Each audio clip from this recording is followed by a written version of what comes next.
ৰঙৰ উৎসৱলৈ মাজত মাথো কেইটামান দিন বৰপেটা সত্ৰত উখল মাখল পৰিৱেশ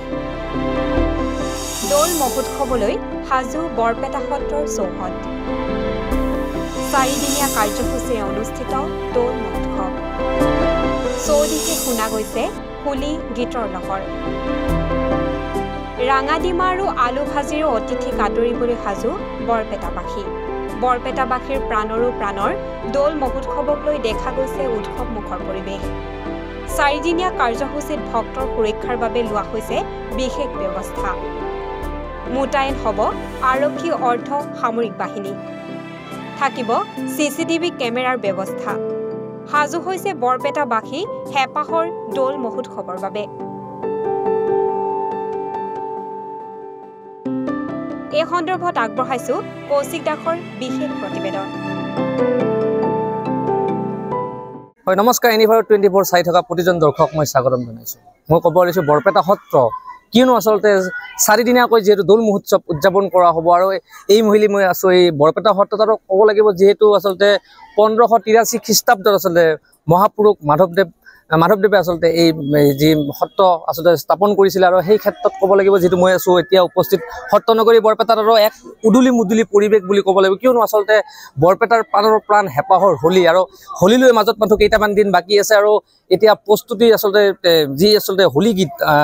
কি ডেকা কি বুঢ়া কি জীয়ৰী কি বোৱাৰী সকলোৰে মুখে মুখে হোলী গীত বুলি ক'ব লাগিব আৰু এই ক্ষেত্ৰত মই আমাৰ এনিভাৰতৰ দৰ্শকসকলক এটা হোলী গীত শুনাবলৈ মই চেষ্টা কৰিম আৰু এই ক্ষেত্ৰত যি আসলতে হোলী গীত আসলতে গাই থকা দেখা পোৱা গৈছে এই ক্ষেত্ৰত মই এটা হোলী গান আমাৰ দৰ্শকসকলক শুনাবলৈ মই চেষ্টা কৰিম যেহেতু হোলীলৈ মাজত কেইটামান দিন বাকী আছে কি ক'বা আৰু কি শুনাবা ভাল লাগিছে হোলী আহিছে আমাৰ মাজত আৰু এটা এনেই অলপমান গাম গুঞ্জৰে মধুকৰে সুমংগল সুমধুৰ গুঞ্জৰে মধুকৰে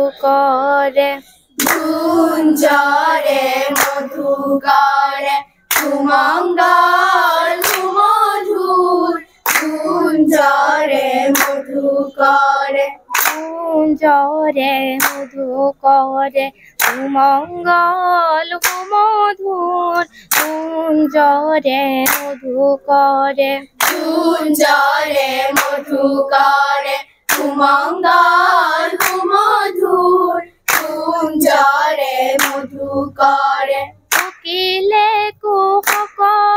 তানে মন প্ৰাণ কৰে জোৰ কোকিলে কুহক তানে মন প্ৰাণ কৰে জোৰ কোকিলে কুহক তানে মন প্ৰাণ কৰে জোৰ কোকিলে কুহক তানে মন প্ৰাণ কৰে জোৰ গুঞ্জৰে মধুকৰে সুমংগল সুমধুৰ গুঞ্জৰে মধুকৰে বসন্তৰ আগমনে ফাগুনৰ সমীৰণে বসন্তৰ আগমনে ফাগুনৰ সমীৰণে বসন্তৰ আগমনে ফাগুনৰ সমীৰণে বসন্তৰ আগমনে ফাগুনৰ সমীৰণে পুলকিত তনু মন ফুলৰাণী ব্যাকুল পুলকিত তনু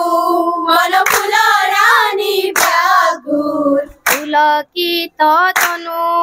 মন ফুলৰাণী ব্যাকুল পুলকিত তনু মন ফুলৰাণী ব্যাকুল গুঞ্জৰে মধুকৰে সুমংগল সুমধুৰ গুঞ্জৰে মধুকৰে ক'ব লাগিব নামনি অসমৰ বৰপেটা জিলাৰ বৰপেটা চহৰত আছে এই বৰপেটা সত্ৰ আৰু ক'ব লাগিব মহাপুৰুষ মাধৱদেৱে আচলতে এই আচলতে স্থাপনা কৰিছিলে এই বৰপেটা সত্ৰ। আৰু বৰপেটা বুলি ক'লে আচলতে ক'ব লাগিব হোলী হৈছে বৰপেটাবাসীৰ প্ৰাণ, কিয়নো এই বিশ্ববিখ্যাত বা ভাৰত বিখ্যাত এই বৰপেটাৰ দৌল মহোৎসৱ আৰু সমগ্ৰ দেশৰ পৰাই আচলতে বিভিন্ন ভাৰতবৰ্ষৰ বাহিৰৰ পৰাও আচলতে যি পৰ্যটকসকলে আচলতে এই দৌল মহোৎসৱ চাবলৈ আহে। আৰু আহি থকা সময়ত মই আচলতে বৰপেটা দৌল মহোৎসৱ দেখাবলৈ মই চেষ্টা কৰিম আমাৰ এনি ভাৰতৰ দৰ্শকসকলক। হয়, মই কেমেৰা সহযোগী উপেনৰ সহযোগত মই কৌশিক দাস, এনি ভাৰত 24।